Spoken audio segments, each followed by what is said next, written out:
Olá pessoal, tudo bem? Então vamos comentar o vídeo em que eu falei sobre comprar ou esperar no IPCA 26. Muitos de vocês, de nós, temos esse papel e vocês compartilharam aqui algumas estratégias nos comentários que eu acho interessante comentar também. O Luiz, por exemplo, consegui me desfazer do pré-26 no 0 a 0 e agora farei aportes fracionados no IPCA 26. Legal. Trocou risco por segurança. O risco do prefixado pela segurança do Tesouro IPCA. Perfeito, certo? Não tenho nenhum comentário negativo. E só o seguinte: as taxas caíram. Parece que elas continuam caindo. A gente só não pode pensar, ai, por que eu não esperei mais o tempo? A gente só não pode ter essa atitude mental, certo? Porque essa atitude mental, ela não vai nos ajudar, certo? Não vai nos ajudar a manter no foco, que é melhorar a nossa carteira e segurar a nossa posição. Então, se eventualmente a pessoa faz trocas, outra troca possível é o seguinte: trocar o risco. Sempre quando a gente vai pensar em fazer algum resgate antecipado, que eu nunca acho que seja o ideal, mas quando ele vai reduzir o risco, aí eu vejo como uma coisa bacana a ser feita. Então, quais são as duas situações por excelência em que a gente vai reduzir o risco? Quando a gente troca um pré-fixado por um tesouro IPCA de mesmo prazo e quando a gente troca um IPCA longo por um IPCA curto. Tá? Então, nesses dois casos, nós estamos trocando o tipo de risco. O risco do prefixado para o IPCA, que é o risco de inflação, e o risco do Tesouro IPCA longo. Quando a gente realiza um ganho de marcação a mercado e compra Tesouro IPCA curto, nós estamos trocando o risco de marcação a mercado do prazo. Então, também é uma coisa interessante a fazer. Em cada caso aí, a pessoa tem que avaliar, certo? Solange diz aqui, ó, estou investido no IPCA 40, substituindo previdência privada. Acho que não terei tempo, vou deixar para os filhos. Se possível, pode comentar sobre o IPCA com juros semestrais comparando com previdência privada? Bom, aí é o seguinte, o Tesouro IPCA ele não vai ter aquela série de vantagens tributárias que a previdência privada tem, tá? Mas qual é o detalhe aí? Aí a gente tem que ver o seguinte: adianta ter benefício tributário se a rentabilidade é pífia? Essa é a grande pergunta, certo? Porque por mais benefício tributário que eu tenha, se o negócio não consegue nem acompanhar o CDI, está condenado ao fracasso, entende? Então é por isso que eu sou muito crítico com a previdência privada, mas muito crítico. Então assim, ó, tem uma matéria, é só dar no Google aí, dá um Google procurando assim, previdência privada CDI. Aí vão aparecer várias matérias, porque a cada 2 anos aparece uma matéria assim. Eu tenho um vídeo em que eu comentei, uma matéria inclusive do Infomoney mostrando isso. Quer dizer, os fundos de previdência privada, 80% deles não conseguindo atingir o CDI. Então, o que adianta eu não pagar imposto de renda se ele não vai render também? Entende? Então assim, ó, o Tesouro IPCA não tem erro, certo? A gente vai pagar 15% de imposto de renda depois de 2 anos, vai pagar isso na renda, vai pagar isso quando fizer o resgate, vai pagar isso quando vencer, tudo bem. Não de, assim, ó, deixar de pagar um imposto de renda é uma que é meio que assim um mantra, né, dos vendedores de fundos de previdência, de planos de previdência, é um mantra, né? Você não vai pagar esse imposto depois de tantos anos, não sei o quê.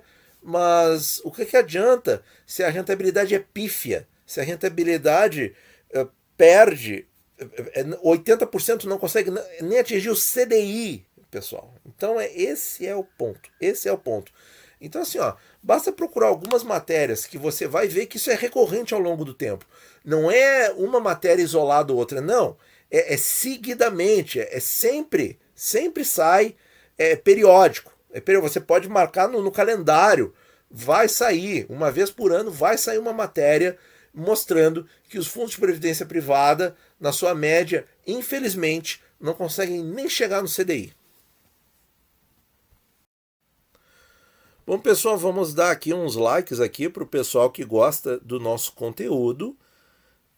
Sempre lembrando aqui, né, o nosso objetivo é compartilhar aqui a experiência como investidor carregando a posição no Tesouro Direto. Esse é o objetivo. Olha só a pergunta do Antônio.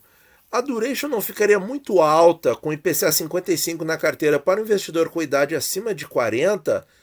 Olha, isso aí é meio subjetivo, né? Você tem que ver aí o prazo. Eu, pessoalmente, acho que não, tá? Nem para investidores na faixa dos 50, tá? Por que que eu digo isso?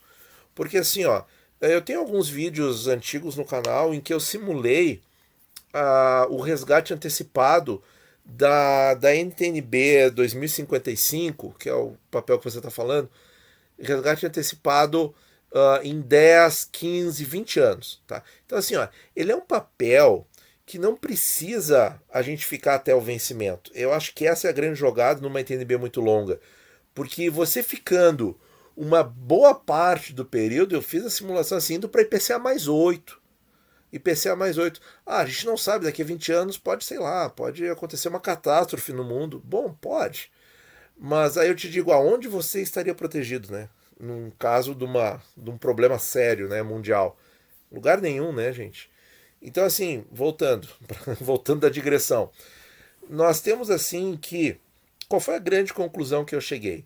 É o seguinte, IPCA mais 8 era uma taxa que nós tínhamos lá em 2010, quando a situação econômica era completamente diferente. Nós já tivemos IPCA mais 9, tivemos no início dos anos 2000, ou seja, quando a Selic era acima de 20%. Então vocês vejam que são períodos que não estão no radar. Isso aí meio que não volta mais, pessoal, tá? Não quero ser assim determinista, mas é extremamente difícil. E é só a gente simular no Tesouro, na calculadora do Tesouro, um resgate, por exemplo, em 15 anos do IPCA 55, indo para IPCA mais 10, você vai ver que tá tranquilo de sair. Certo? Tá tranquilo. Então esse é o ponto. Você ficando aí, bom, pelo menos 10 a 15 anos, certo? Se você tiver esse prazo para ficar no IPCA 55, as chances maiores, claro, não é 100%, tá? Não, 100% é ficando até o prazo. Mas as chances maiores são de que você consiga sair com vantagem se necessário for, certo? Então, por quê? Porque, por exemplo, um IPCA 2030, se existisse lá no ano 2000, ele teria um risco muito parecido com o IPCA 55 de hoje. Mas qual é o risco do IPCA 30 hoje? Então esse é o ponto. Qual vai ser o risco do IPCA 55 em 2040? Então essa é a pergunta que a gente tem que fazer. E aí, nesses períodos aí, você vai ver que o papel vai ter acumulado uma inflação e um juro composto, quer dizer, um prêmio para a inflação e a inflação, vai estar tudo acumulado, certo? Tanto nos cupons quanto no principal a receber. E aí, gente, olha, ficando 20 anos num papel desses, olha, eu não quero nem comentar nada, certo? Mas uma coisa é certo, a sua renda vai estar muito melhor. Muito bem. O pessoal aqui, às vezes, investindo em cripto, realmente essa área aí eu não entendo. Então, sobre o que eu não sei, eu não comento. Bom, aqui o pessoal investindo aí com mais serenidade, com mais confiança no IPCA 26. Muito legal, certo? E mais uma coisinha a comentar sobre o IPCA 26 é que talvez nós tenhamos poucos meses ainda para investi-lo, porque se ele realmente for retirado do rol em fevereiro do ano que vem, ele vai ficar como uma doce lembrança como o IPCA 24, né, pessoal? Então, de repente, aí é um papel que é para aproveitar, né? É para aproveitar e montar uma posição, de repente, bem sólida nele, porque quando ele não estiver mais no rol, a gente vai sentir saudades, assim como eu sinto saudades do IPCA 24. Tá bom, pessoal? Muito obrigado por ouvir e bons investimentos a todos.